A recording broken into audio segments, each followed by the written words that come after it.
Hello everybody and welcome to another video. Today we're featuring the Shadowed one, the combiner model of Rudaka and Kitangu, the two of the O5 Titans. This is my favorite combiner model in all of Bionicle, hence why I'm choosing it first to review it. Now, story-wise, canonically we don't know much about the Shadowed one. Its backstory is kind of shrouded in darkness, hence the name Shadowed one. What we do know is that he originated from an icy bleak island, and he started doing tasks that neither the Matoran nor the Brotherhood of Makuta would dare to do, kinda sketch, and then he went on to create the organization of the Dark Hunters along with Ancient, who also originated from that bleak, icy place. So starting off with an overall, I have no complaints. I mean, just look at the damn thing. He has a super menacing pose, a super menacing just aura around him, and color scheme wise, he has black, silver, gray, yellow. Not a big fan. I mean, I would have done it differently because he doesn't appear with these colors in the comic depiction we have of him.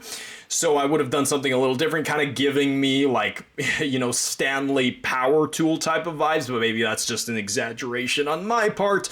Starting off with the legs, the main pro I would say is the fact that he has three. I mean, come on, look at the damn thing. If he was already menacing enough, he makes it even more menacing. 3 legs.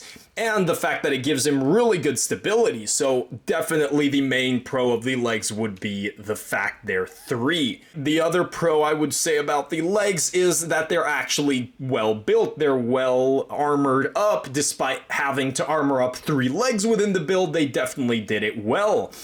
Now, cons about the legs, I would definitely say, are the feet, right? We have very, very simple feet, just basic Metru feet, and it kind of makes him look like he has small shoes on.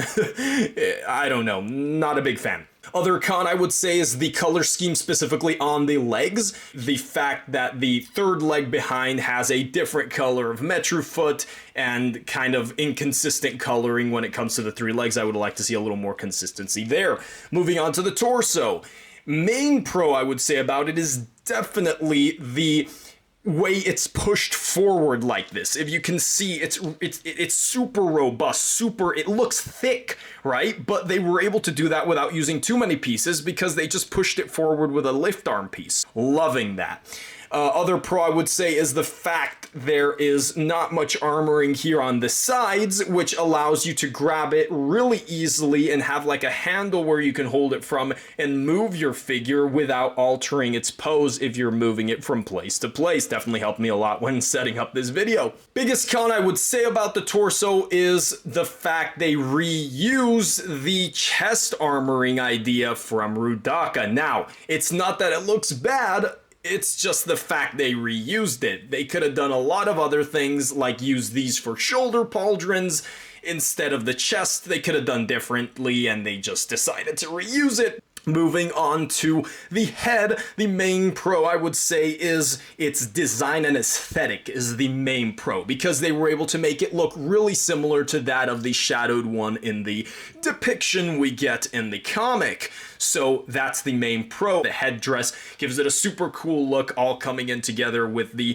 Pohatu claw as the horns. Head is able to move in different directions, not only from here, but also from here, so you have lots of movability with the head and posability.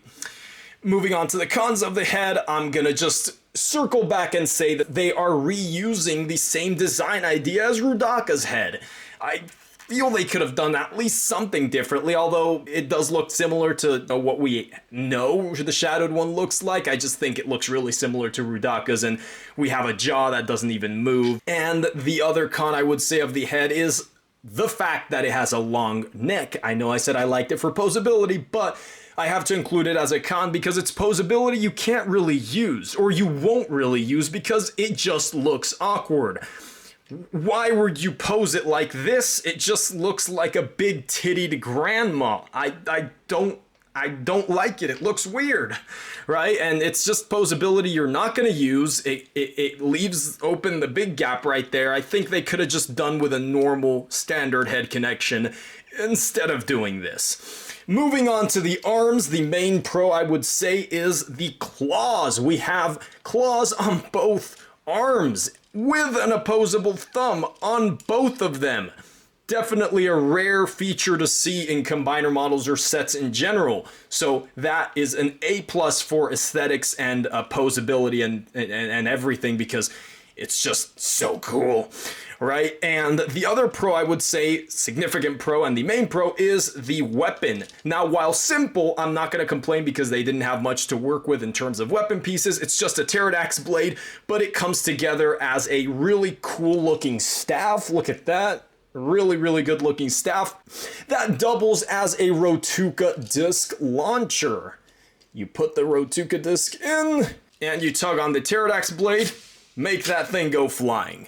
So awesome. Now, main con I would say of the arms is how simple they are. Aside from the hands, we have just basic Vaki leg pieces in flat gray. Really short, not doing it for me. I'm not a big fan of the detail in the arms, really lackluster. And the other con I would say is the loose fingers on one of the hands. Don't know why they would do that, because it just makes you suffer when posing. Because if you're trying to pose him without having the Rotuka disc fall out, you're gonna have to put the blade in a position slightly outwards, which then makes the claws kind of hang outwards like that. So you have that conundrum, because then, okay, sure, I want these to hang inwards, but then your Rotuka disc falls. So that's definitely a con for me there. Those are my overall pros and cons for the Shadowed one. Awesome, awesome figure. I loved building it. You can check out my video where I built it in the recommended video here. It's gonna appear somewhere around here. If you wanna check out the build of it, I will be making more combiner model builds and reviews in this channel because I just fucking love them. Thank you for watching, and you guys have a wonderful, wonderful, bionicle-tastic fucking day.